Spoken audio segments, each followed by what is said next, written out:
हर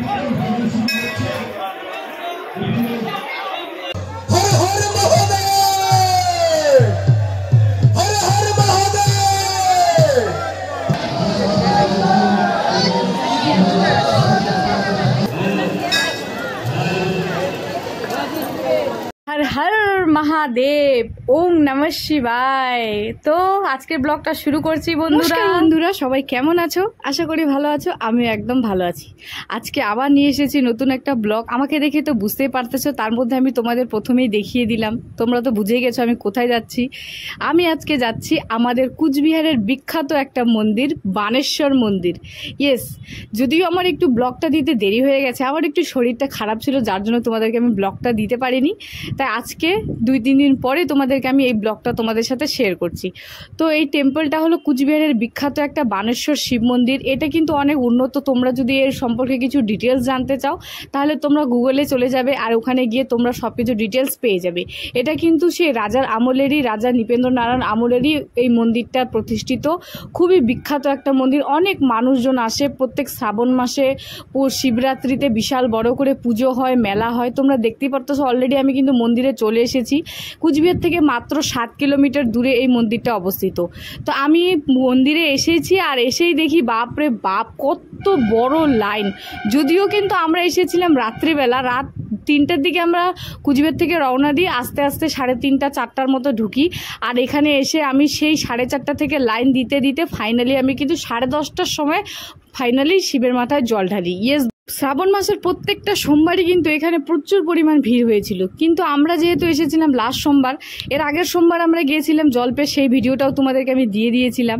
আর এই সোমবারে এসেছি আমরা বানেশ্বর মন্দির। তাই ভাবলাম তোমাদেরকে এত একটা বিখ্যাত টেম্পল, এই মন্দিরটার সব কিছু তোমাদের সাথে শেয়ার করি। তো দেখেন অলরেডি কিন্তু আমি লাইনে থাকতে থাকতে অনেকটা এগিয়ে আসছিলাম, আর লাইনে থাকাকালীনই আমি অনেকটা ভিডিও করছি। আর আমার মুখের অবস্থা দেখতে পাচ্ছেন, আমি একটু ভালো করে পুজো দেওয়ার জন্য রবিবার থেকে উপোস করেছিলাম, আর ফাইনালি রবিবারে উপোস করে সোমবারের দিন আমি জল ঢেলেছি। তো আমি ভিতরে মন্দিরে প্রবেশ করে ফাইনালি এই যে দেখেন এটা হলো বহির্পথ। আর ভিতরে কিন্তু মোবাইল একদম অ্যালাউ নেই, তাই আমি ভিতরে তোমাদেরকে দেখাতে পারিনি। ভিতরে পুলিশ আছে, ওখানে মোবাইল একদমই অ্যালাউ নেই, তাই তোমাদেরকে ওখানটা আমি দেখাতে পারলাম না। যতটুকু গেট পর্যন্ত দেখালাম আর বাহির পথটা দেখালাম তোমাদেরকে। যাই হোক বন্ধু, এখানে পাশেই আরও বড় বড় মন্দির আছে, মা কালীর মন্দির, তারপরে আছে আরও নন্দী মহারাজের মন্দির। এখানে ওই মন্দিরগুলো তোমাদেরকে হালকা করে দেখাই। মন্দিরের ভিতরে অ্যালাউ নেই। এখানে কিন্তু প্রশাসন অনেক ব্যবস্থা ভালো করেছে, খুব ভালোভাবে। এখানকার যে লাইনে দাঁড়ানোর মেয়ে ছেলে দুই পাশে দুটো করে লাইন করে দিয়েছিল, এক পাশে ছেলে এক পাশে মেয়ে। ছেলেদের লাইনে মেয়েরা ঢুকতে পারবে না, আর মেয়েদের লাইনে ছেলেরা ঢুকতে পারবে না।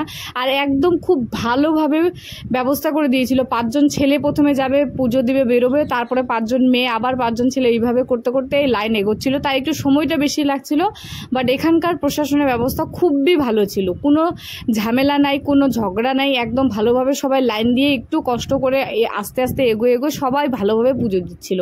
তো আমিও ভালোভাবে ওখানে লাইনে দাঁড়িয়ে পুজো দিচ্ছিলাম। আমি যদিও 4:30টার সময় যে লাইনে দাঁড়িয়েছিলাম, মোটামুটি তাও 500 মিটারের উপরে লাইনে দাঁড়িয়েছিলাম বন্ধুরা। আমার বর যে লাইনে দাঁড়িয়েছিল ওটা তো আরও 500 মিটারের উপরে, আরও মোটামুটি কি বলবো 700 থেকে 800 মিটার দূরে ও দাঁড়িয়েছিল। ওই পথ ফাইনালি পার করতে করতে ওর বেজে গেছিলো 11টা, আর আমার বাস ছিল 10:30। আধা ঘন্টা ও একটু পিছিয়ে ছিল, আমি একটু আগে ছিল। মেয়েদের লাইনে একটু তাড়াতাড়ি যাচ্ছিল, একটু ছোট ছিল তাই। তো যাই হোক, ও পুজো দিয়ে বেরোয় গেছিলো, আমিও পুজো দিয়ে বেরোয় গেছিলাম। এখানে নন্দী মহারাজের সব কিছু তোমরা দেখতেই পারলে, সেটা তোমাদেরকে দেখিয়ে দিলাম। তো চলেন এখন ওই পাশটায় যাই, যে পাশটায় হলো বড় একটা দিঘি আছে। ওই দিঘিটাতে কিন্তু অনেক বিশাল বিশাল কচ্ছপ আছে। আর ওইখানে কিন্তু এই মন্দিরটাতে সবসময় পুলিশের গার্ড পাহারা থাকে, কারণ এই দিঘিটাতে কিন্তু অনেক বড় বড় কচ্ছপ থাকা। এখানে কিন্তু খুব গাঢ়, আর এখানকার কচ্ছপ প্রায় মাঝে মধ্যেই চুরি হয়।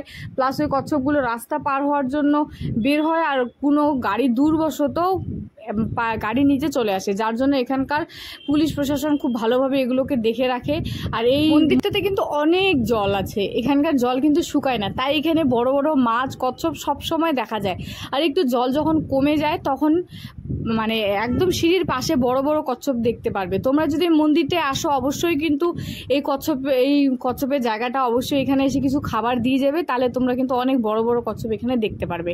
আমরা তো কচ্ছপ বলি, তোমরা এখন কি বলো জানি না, কিন্তু কচ্ছপ মানে তো বুঝেই গেছো কোন জিনিসটার আমি কথা বলছি। যাই হোক বন্ধুরা, তোমরা দেখতে পাচ্ছ কত মানুষজন, কত লোকজন আসছে পুজো দিতে। যে দেখেন আমিও পুকুরটার পাশে একটু ভিডিও করে নিলাম। অনেক মানুষ এখান থেকে চান করে গিয়ে লাইনে দাঁড়ায় আস্তে আস্তে এগোতে কিন্তু পুজো দেয়। তার এই পাশে ছিল নন্দী মহারাজের একটা মূর্তি, ওইখানে অনেক মানুষ ভিড় করে পুজো দিচ্ছিল। আর এই যে দেখতে পাচ্ছেন, এখন কিন্তু আমি যখন ভিডিও করেছিলাম তখন মোটামুটি 11টা সাড়ে 11টা বাজার, তখনও দেখতে পাচ্ছেন বন্ধুরা কত বড় লাইন।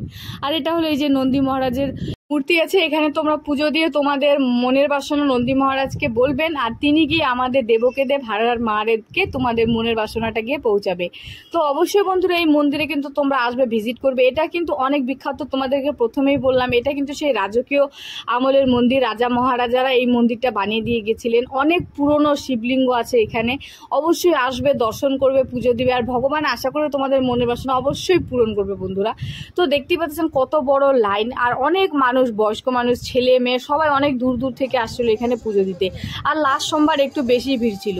আর এখানে পাশেই ছিল প্রসাদের ব্যবস্থা। যত মানুষ উপোস দিয়ে আসছে, যত মানুষ পুজো টুজো দিচ্ছে, পুজো দেওয়ার পর প্রসাদ খাওয়ার পর এখানে আসছে সবাই খিচুড়ি খেতে। এখান থেকে সারা মানে রাত থেকে শুরু হয়েছে প্রসাদ বিতরণ। একদম যারা পুজো দিচ্ছে সবাই এখানে এসে প্রসাদ পাচ্ছে। তো এখানে তোমরা পুজো দিতে আসলেও তোমাদের কোনো প্রবলেম নেই। পুজো দেওয়ার পরে ভালোভাবে এসে এখান থেকে ওদের প্লেট, এখানে জলের ব্যবস্থা সব কিছু আছে।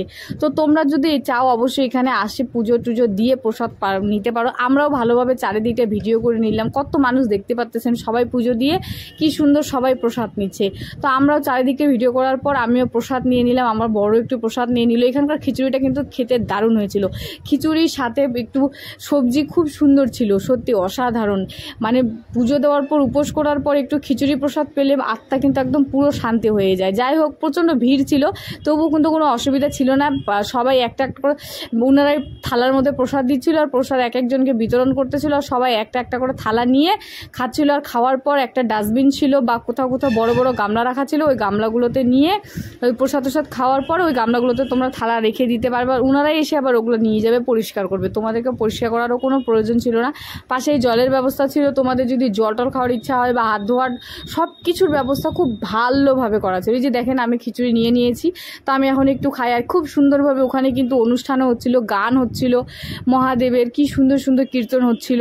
সত্যি খুবই অসাধারণ একটা মন্দির। আমি কিন্তু বানেশ্বর মন্দিরে ফার্স্ট টাইম এসেছিলাম। তোমরা কারা কারা এসেছো আর বা কে কে এই মন্দিরটাকে নতুন দেখছো অবশ্যই কিন্তু আমাকে কমেন্ট বক্সে জানাবে। আর কে কোন জায়গা থেকে আমার ভিডিও দেখছো অবশ্যই কিন্তু আমাকে বলবে। আর আমার ভিডিওগুলো তোমাদেরকে কেমন লাগে আর তোমরা কোন কোন ভিডিও দেখতে চাও অবশ্যই কিন্তু আমাকে জানাবে বন্ধুরা। তো যাই হোক, এই যে দেখেন কি সুন্দর এখানে মানুষগুলো পুজো দিচ্ছে। রাত থেকে রবিবার রাত থেকে শুরু হয়ে গেছে এখানকার সব কিছু অনুষ্ঠান, প্রসাদ বিতরণ, কীর্তন সব কিছু কিন্তু রবিবার থেকেই শুরু হয়ে গেছিলো। তো যাই হোক বন্ধুরা, দেখেন আমরা অলরেডি পুজো দিয়ে প্রসাদ খেয়ে এখন আমরা বেরোচ্ছি। আর এই যে দেখেন এই পাশে ছিল মেয়েদের লাইন। প্রথমেই তোমরা দেখতে পারলে কত বড় লাইন, এখনও কিন্তু বিশাল বড় লাইন। খুব ভালোভাবে আস্তে আস্তে একজন একজন করে এগোচ্ছে, পাঁচজন করে ভিতরে ঢুকিয়ে পুজো দিচ্ছে। ওখানে খুব সুন্দরভাবে পুজো দিতেও তোমাদের আরাম হবে, কোনো ঠেলামেলা কোনো হিচড়া ফিচড়া নেই। একদম ভালোভাবে তোমরা শান্তি মতো শিবের মাথায় জল ঢেলে তোমাদের পাঁচ ফল উঠিয়ে ওখানে দিয়ে তোমরা ধূপকাঠি দেখিয়ে, ভিতরে ধূপকাঠি এলাও নেই, 5 ফল দিয়ে ভালোভাবে জল ঢেলে ওখান থেকে বেরোয় নন্দী মহারাজের ওখানে তোমরা ধূপকাঠি বা মোম যেই হোক তোমরা ওখানে দিতে পারবে। তো এই যে দেখেন বাইরে ছিল চারিদিকটা অনেক বড় বড় দোকান, অনেক বড় মেলা, কি বলবো মেলা, বুঝতে পারতেছেন শিবরাত্রির লাস্ট ডে, এখন শ্রাবণ মাসের লাস্ট সোমবার। তো খুব সুন্দরভাবে চারিদিকে অনেক বড় বড় দোকান ছিল। আর লাইনের পাশে কিন্তু তোমরা যদি বাড়ি থেকে কেউ দুধ জল না নিয়ে আসতে পারো তাহলে এখানে কিন্তু ফল জল সব কিছু, দুধ প্রসাদ সব কিছুর ব্যবস্থা ছিল। তো এখানে কোনো আসলে তোমাদের কোনো অসুবিধাই হবে না বন্ধুরা। এখানে কিন্তু আলিপুরদুয়ার, কুচবিহার অনেক দূর দূর থেকে মানুষ কিন্তু সবাই পুজো দিতে আসে। শিবরাত্রিতেও কিন্তু বিশাল বড় পুজো হয়, মেলা হয়। আর এই শ্রাবণ মাসে তো প্রত্যেকটা সোমবারে মেলা হয়ই, আর প্রচণ্ড পরিমাণ ভিড় হয়। তোমরা যদি অবশ্যই মন্দিরে আসতে চাও অবশ্যই আসবে শ্রাবণ মাসে, নাহলে পুরো মহাশিবরাত্রিতে তোমরা আসবে, এখানে পুজো দিয়ে যেতে পারো। এখানকার বলা যায় এখানকার শিব ঠাকুর নাকি অনেক, কি বলবো, জাগ্রত শিব ঠাকুর। সবাই নাকি এখানে পুজো দিলে অনেকজনের মনের বাসনা পূরণ হয়। তো তোমাদের যদি মনের কোনো কামনা থাকে তাহলে অবশ্যই আসবে, পুজো দিবে।